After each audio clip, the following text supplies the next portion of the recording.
திமுகன்றது அது போராட்டம் உள்ள கட்சி திமுக.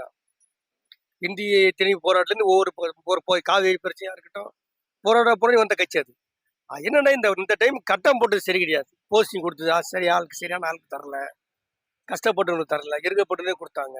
வன்னியரசு வன்னியரசு அவரு இள மாணவ படத்துல வந்தவர். சொல்றது என்னன்னா, ஏழை எளிய மக்களை கல்வி ஓட்டு தூக்கி விலைவாசி கட்டுப்படுத்தி ஏழை மக்களை கொண்டு பணக்காரன் அவசியங்கள்ல, ஆனா ஏழையாக கூடாது.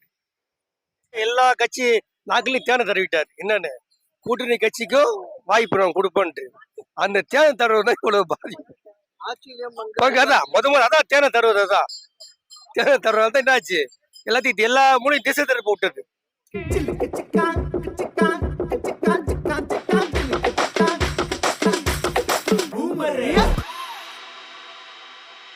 விஜய் சிஎம் ஆயிருக்காரு, அதை பத்தின உங்களுடைய கருத்து?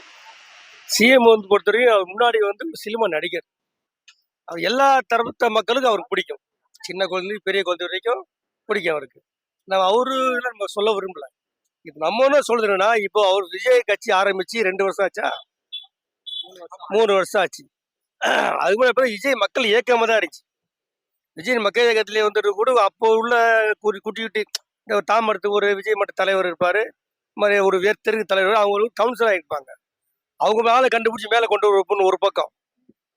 இப்போ பார்த்தீங்கன்னா அந்த தாவைக்கு ஆரம்பிச்ச பார்த்தீங்கன்னா எல்லாம் பெரிய பெரிய தலைவராக வந்துட்டாங்க.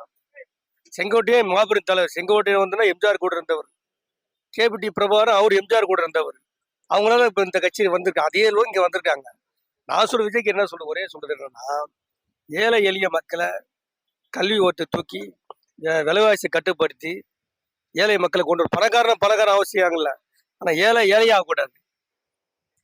இப்போ இன்னொரு கேள்வி, அதாவது இன்ஸ்டாகிராம்லயும் அரசியல் பண்ணியும் திரை கவர்ச்சி காட்டியும் தான் விஜய் வந்துட்டாரு, மக்களை துன்புறுத்துறாரு அப்படின்னு. அப்ப இந்தியா லெவல்ல பாத்தீங்கன்னா இது 3 பேர் தான் சாத்தியமாச்சு.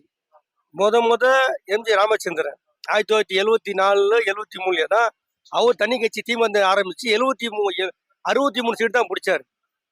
அப்போ கம்யூனிஸ்ட் கட்சி தான் அவங்களை காப்பாத்திச்சு. அப்போ கம்யூனிஸ்ட் கட்சி 55 சீட்டு. அப்போ கம்யூனிஸ்ட் கட்சி தான் எம்ஜிஆர் முதலமைச்சர் ஆகுன்னு சொல்லி காப்பாத்திட்டுச்சு. அதுக்கடுத்து பண்ண 86ல எம்டி ராமாராவ் வந்தாரு.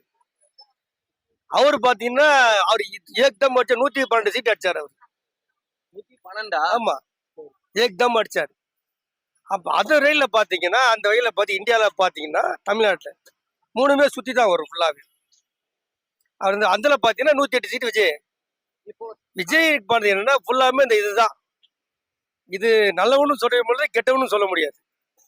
இல்லைன்னா இப்போ இது இன்ஸ்டாகிராமு போனுன்னு சொல்றீங்களா, டிஎம்கே ஐடி விங்னு ஒன்று இருக்கு, அவங்க கிட்டயும் இந்த போனு இருக்கு. அவங்க என்னன்னா, அவங்க இந்த போட்டு நல்லா பண்ண வாட்டி போட்ட கட்டம் தான் சரி கிடையாது. என்னன்னா இவங்க காசு கொடுத்து பண்ணதுக்கும் அவங்க ஃபேனு அப்படி இருந்து பண்ணதுக்கும் வித்தியாசம் இருக்கு இல்லையா? காசே வாங்காம விஜய் பிடிக்கும் அப்படிங்கிறது. விஜய்ன்றது தானி, திமுகன்றது அது போராட்டம் உள்ள கட்சி திமுக. இந்திய திணிப்பு போராட்டத்துலேருந்து ஒவ்வொரு காவேரி பிரச்சனையா இருக்கட்டும், போராடி வந்த கட்சி அது. என்னன்னா இந்த டைம் கட்டம் போட்டது சரி கிடையாது. போஸ்டிங் கொடுத்தது சரி ஆளுக்கு சரியான ஆளுக்கு தரல, கஷ்டப்பட்டவங்களுக்கு தரல, இருக்கப்பட்டதே கொடுத்தாங்க. வன்னியரசு அவரு மாணவ படத்துல வந்தவர். டைரக்டா நேரா வந்தவர். வன்னியரசு கழக துணை பொதுச்செயலாளர் இல்லை, மாணவத்தில் இருந்தாரு, எழுத்தாளர்ல இருந்திருக்காரு, போராட்டத்தை ஜெயிலுக்கு போயிருக்காரு. அந்த பேர்ல தான் வந்திருக்காரு வன்னியரசு. அப்புறம் கூகா தமிழரசு, விடுதலை செல்வன், அவங்களாம் 1 பேர் தான் வந்திருக்காங்க. டைரக்டா வரல. வன்னியரசு அவர் இந்த ஊருக்காரு, இந்த ஊர்ல பொண்ணு எடுத்திருக்காரு. இது சட்டமன்றது 16வது சட்டமன்ற தேர்தல் இருக்கு. 16வது சட்டமன்றத்தில் எந்த கூட்டணி கட்சிக்கு பதவி கொடுத்ததே கிடையாது. ஆனா விஜய் ஆரம்பிச்ச வருஷமே எல்லா கட்சி நாட்களையும் தேனை தடவிட்டார். என்னன்னு கூட்டணி கட்சிக்கும் வாய்ப்பு நான் கொடுப்பேன்ட்டு அந்த தேனை தருவது தான் இவ்வளவு பாதிப்பு. அதான் தேனை தருவது, அதான் தேனை தருவது தான் என்னாச்சு, எல்லாத்தையும் எல்லா மூலையும் திசை திருப்பி விட்டது. எம்ஜிஆர் ஆண்டாரு, இந்த வார்த்தை சொல்ல. ஜெயலலிதா ஆண்டாங்க, இந்த வார்த்தை சொல்லல. கருணாநிதி ஆண்டாரு, இந்த வார்த்தை சொல்ல. பக்தாச்சல் ஆண்டாரு சொல்லல. அண்ணாவும் சொல்லல. காமராஜரும் சொல்லல. ஆனா இதில் சொல்லாத இந்த இவர் விஜய் சொன்னது எல்லாத்துக்கும் மனசு பிடிச்சி போச்சு. ஆட்சியில் பங்கு அதிகாரத்தில் பங்குன்னு கூட்டு வச்சு கொடுத்துட்டாங்க. ஆனா பாராளுமன்ற சட்டமன்ற இந்த வாட்டி நேற்று அமைச்சர் கூட்டத்துல அந்த கட்சிக்காரன் மட்டும் தான் அமைச்சர் கூட கலந்துப்பாங்க. இந்த வாட்டி மட்டும் தான் கூட்டணி கட்சிக்காரன் அமைச்சர்ல கூட்டி கடந்துட்டாங்க. முஸ்லீம் கலந்துக்கிச்சு, விசிகாவும் கலந்துக்கிச்சு. வரலாறு ஒரு சிறப்பான நிகழ்ச்சி தான். இவங்க எப்படி கொண்டு போறதா இப்போ தேவை. என்னுடைய சொந்த கருத்து என்னன்னா, பிடிசில வேலை பார்க்குறாங்க. அவங்களுக்கு இதுவரைக்கும் செட்டில்மெண்ட் ஆகல பணம்.